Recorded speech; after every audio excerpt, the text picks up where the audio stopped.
Oke, kembali lagi dengan saya Yoga Bregi. Di sini saya akan menjelaskan di pertemuan kali ini tentang aplikasi stoikiometri. Stoikiometri itu perbandingan jumlah unsur satu dengan unsur yang akan dicampurkan itu balance, sehingga kedua unsur dapat bereaksi secara sempurna atau bereaksi secara full, tidak ada sisa atau tidak ada yang tidak bereaksi. Nah, untuk di permasalahan mesin atau engine itu yang kita reaksikan yaitu fuel atau bensin dengan oksigen. Fuel ketemu oksigen, dicampur, dimix, ditingkatkan heatnya atau thermalnya, dipicu dengan api dari busi ataupun heat dari kompresi sehingga bereaksi dan menghasilkan ledakan atau combustion. Nah, yang kita bahas itu jumlah fuelnya dengan jumlah oksigennya itu harus berapa banyak sehingga mereka berdua dapat bereaksi sempurna atau bereaksi seutuhnya.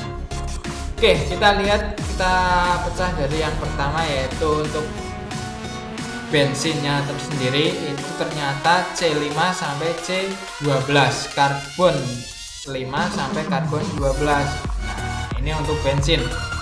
Jadi kita lihat lagi, ternyata untuk bensin yang kita gunakan itu seumpama kita gunakan C8H18 karena C nya masih 8, ini masih di gugusan bensin.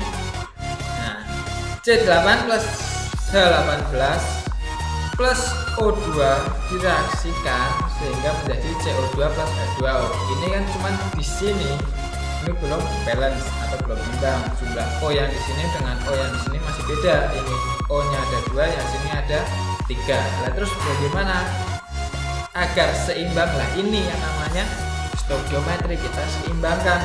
Ternyata untuk menghasilkan keseimbangan dibutuhkan 2 CH atau C8H18 atau bensin, 2 molekul bensin plus 25 O2 atau 25 oksigen sehingga hasil reaksinya 16 CO2 plus 18 H2O. Nah, itu yang perlu diseimbangkan. Di sini kita sampel aja yang gampang. C8 2 16, C nya di sini ada 1 ada 16. Nah, kan pas C di sini ada 16, di sini ada 16. Oke, seperti itu untuk reaksi sempurna atau stoikiometrinya.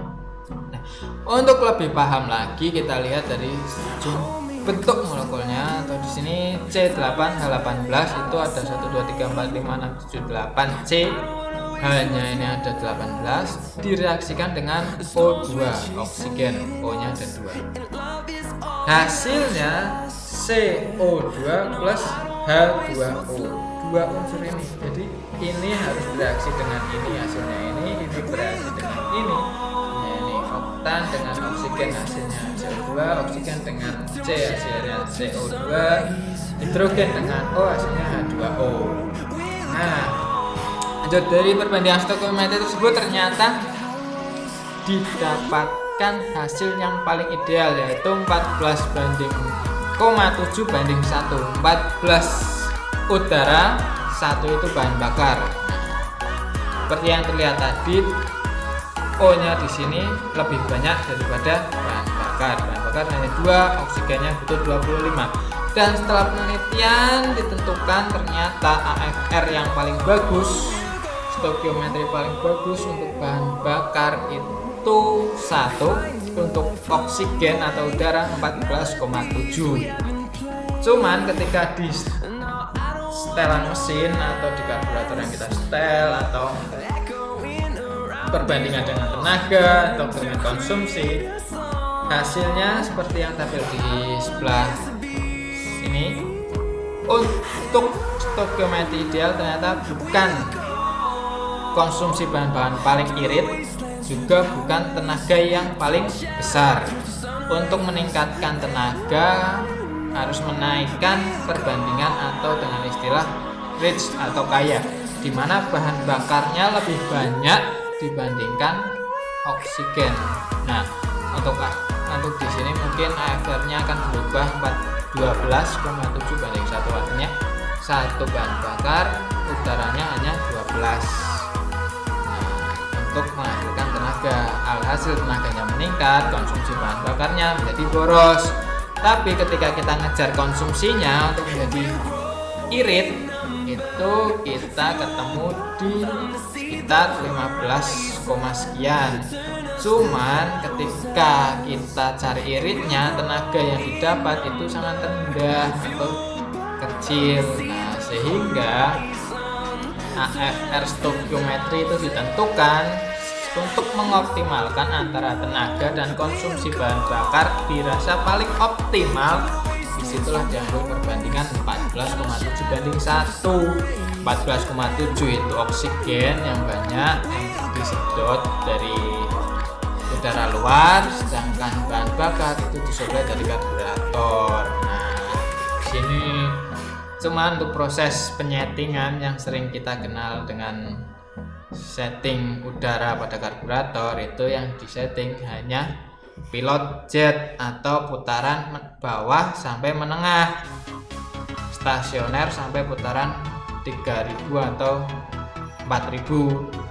Selebihnya itu aturan yang diatur oleh mindset dengan jarum skep. Ketika stasioner kita atur, kita mau untuk tenaga bawah menengah, kita butuh tenaga yang besar atau kita butuh ngirit, itu yang kita tentukan untuk ketika penyetelan karburator. Nah, seperti itu penjelasan tentang stoikiometri campuran bahan bakar dan udara dengan kekuatan atau kondisi mesin yang dihasilkan. Oke, terima kasih untuk aplikasi stoikiometrinya hanya sampai sini. Kalau mungkin udah lebih jelas lagi, kalian bisa baca-baca tentang modul yang saya share untuk memperdalam ilmu dan latihannya. Terima kasih. Assalamualaikum warahmatullahi wabarakatuh.